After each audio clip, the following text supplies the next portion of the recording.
राजारामपुरीतील Mahendra jewellers सादर करत आहे एक अभिनव आणि सामाजिक उपक्रम लाडक्या लेकीचा सन्मान। ज्या कुटुंबामध्ये एकुलती एक कन्या आहे त्यांनी त्या मुलीचं कर्तृत्व, योगदान, संघर्ष, जिद्द, विचार याबद्दल 20 ओळीची लेखी माहिती महेंद्र ज्वेलर्स मध्ये आणून द्यावी। परीक्षकांनी निवडलेल्या कर्तृत्ववान लाडक्या लेकीचा विशेष सन्मान होईल, तर सहभागी सर्व कन्यांना प्रशस्तीपत्र आणि भेटवस्तू दिली जाईल। लक्षात ठेवा, ही स्पर्धा नाही तर हा उपक्रम आहे घरातील एकुलत्या एक कन्या असलेल्या कर्तृत्ववान मुलींना प्रोत्साहन देण्याचा।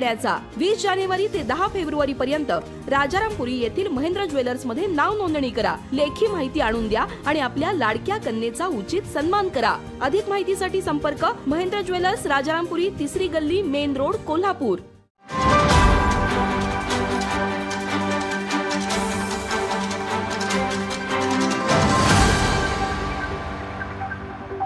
मक्तेदारी आहे की मी निवडून आल्यावर मी मंत्री झालंच पाहिजे, मला हाच पालकमंत्री मिळाला पाहिजे, हेच डिपार्टमेंट, असं नसतं। सेवा आहे ती कुठूनही करा, चांगल्या पद्धतीने करा, एवढ्याच अपेक्षेने तुम्ही आम्हाला मतदान करता ना। तुम्ही थोडी मतदान करता की हा व्यक्तीला मी मत करते म्हणजे ह्याला हेच डिपार्टमेंट मिळणार, हेच।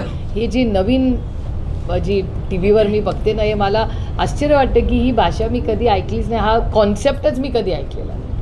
माझं म्हणणं आहे नैतिकतेवर लोकांनी निर्णय घ्यावे। नैतिकता असते का नाही? काय नैतिकता जेव्हा सगळ्या पक्षाचे, राष्ट्रवादी काँग्रेस पक्ष अजित पवार, राष्ट्रवादी काँग्रेस पक्ष शरद पवार, शिवसेना, शिंदे सेना, भारतीय जनता पक्ष, काँग्रेस पक्ष, 6 पक्ष जेव्हा आरोप करत असतात तेव्हा आपलाच अंतरात्माने आपल्याला ती जाग आणून दिली पाहिजे ना। ती नैतिकतेवर निर्णय घ्यावा। काही पक्षाची एकच मागणी होती की अनिल देशमुख साहेबांचं जेव्हा IQ गोष्टीवर आरोप झाला, त्यांच्या मागे इन्कम टॅक्स, CBI, ED लागली, या देशाने पाहिली किती वर्ष ते आत होते।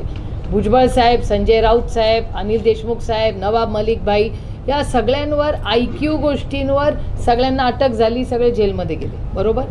इथे तर प्रूफ आहे, रोज दाखवत आहे तुम्ही। आणि एक्स्टॉर्शन, PMLAचा कायदा हा माननीय मनमोहन सिंग साहेबांच्या सरकारने आणला। PMLAमध्ये एक्स्टॉर्शन जर केलं तर त्याला ED लागते। हे मी नाही सांगत आहे, कायदा सांगतो या देशात। हा देश कायद्याने चालला पाहिजे, एवढीच आमची अपेक्षा आहे। आणि जर कोणी एक्स्टॉर्शन करत असेल, तुम्ही थोडासा विचार करून सांगा। एक्स्टॉर्शन जर लोक करायला लागले, इन्व्हेस्टमेंट्स नाही हॅम्पर होणार। माझी ह्यांना, मुख्यमंत्री साहेबांना एवढीच विनंती आहे की महाराष्ट्राचे खूप चांगलं इमेज महाराष्ट्र देशात नाही जगामध्ये आहे।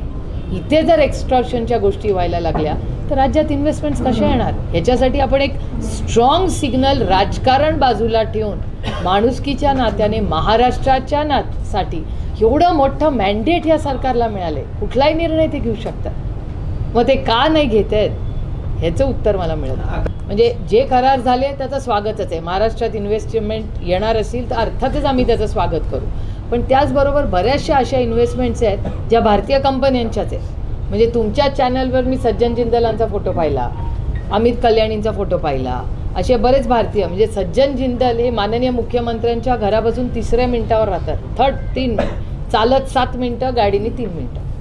आता दावोसला तो करार करण्यात काय त्यांचा हेतू होता हे माहिती नाही, त्या आल्यावरच कळेल आपल्याला।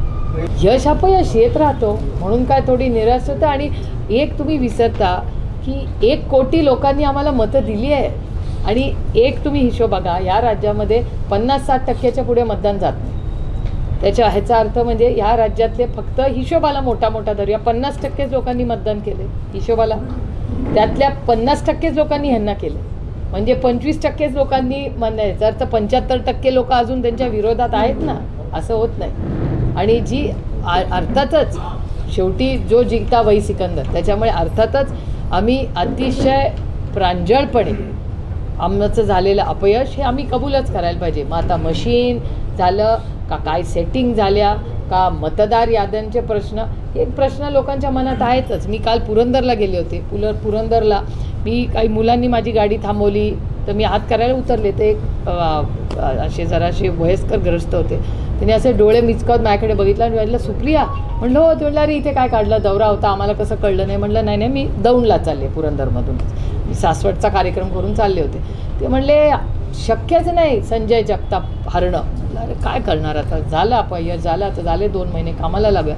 ते म्हणले नाही आम्ही सगळ्यांनी मतदान केलं, काँग्रेस आणि राष्ट्रवादीला, त्याच्यामुळे शक्यच नाही संजय पडणं. तुम्ही बघा आम्ही म्हणतोय कागदावर घ्या कागदावर घ्या. आता ह्या माणसाला तिथे ना टी व्ही होता, ना चॅनल होतं, ना माझा ठरलेला कार्यक्रम होता. पण ही अर्थातच मायबाप जनतेमध्ये ही भावना आहेच ना, आणि चर्चा तर झालीच आहे ना त्याची खूप. आणि माझं अजिबात म्हणणं नाही की मी रडीचा डाव खेळणार नाही, मी त्याच मशीनवर निवडून आले. पण ॲट द सेम टाईम काहीतरी समथिंग इज मिसिंग.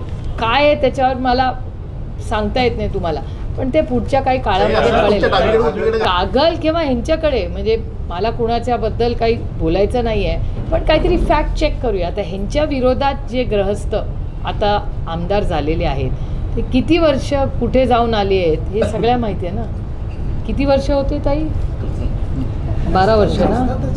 हां नाही नाही ते नाही, मी हिस्ट्री विचारते. वेगळ्या ठिकाणी होते 12 वर्ष करेक्ट. मग 12 वर्ष ज्या गृहस्थांनी ती सेवा केली आणि इथे एक सुसंस्कृत सुशिक्षित महिला काहीतरी करू पाहते इथे पण. म्हणजे मी स्वतः पाहिले आणि मी त्यांच्या बाजूनी किंवा असं बोलत नाही, पण मला त्या घरातल्या त्या महिलेचाच सार्थ अभिमान. कारण का ज्या पद्धतीने त्या लढल्या ईडीच्या विरोधात, मला अभिमान वाटतो त्या महिलेचा. आजही काय संघर्ष तिने केला असेल की आपल्या घरात ईडी येते, पण ती म्हणली अजिबात ईडीने माझ्याकडे यायचं नाही, माझ्या नातवंडांचं दूध आल्याशिवाय मी ईडीच्या लोकांना आत घेणार नाही. हिंमत लागते त्याला बोलायला. मारायचं तर गोळी मारा. कुठल्या महिलेमध्ये अशी हिंमत आहे बघा. It's too good. म्हणजे मला त्यांच्यातून असं वाटतं, उत्साह येतो की बापरे, घरातले पुरुष जरी बाजूला कॉम्प्रोमाइज करायला तयार असतील तरी या घरातल्या महिला बघा, हे तुमच्या तारा राणींची माती आहे. त्या सगळ्या महिला स्ट्रॉंग आहेत कोल्हापूर. म्हणजे आश्चर्य मला काय वाटतं की ईडी एवढी असताना एखादा पुरुष ईडीला घाबरतो, पण ईडीला महिला घाबरत नाही. ही पण एक गोष्ट आहेच ना. ताज्या घडामोडी पाहण्यासाठी माझा महाराष्ट्र न्यूजला आजच सबस्क्राईब करा.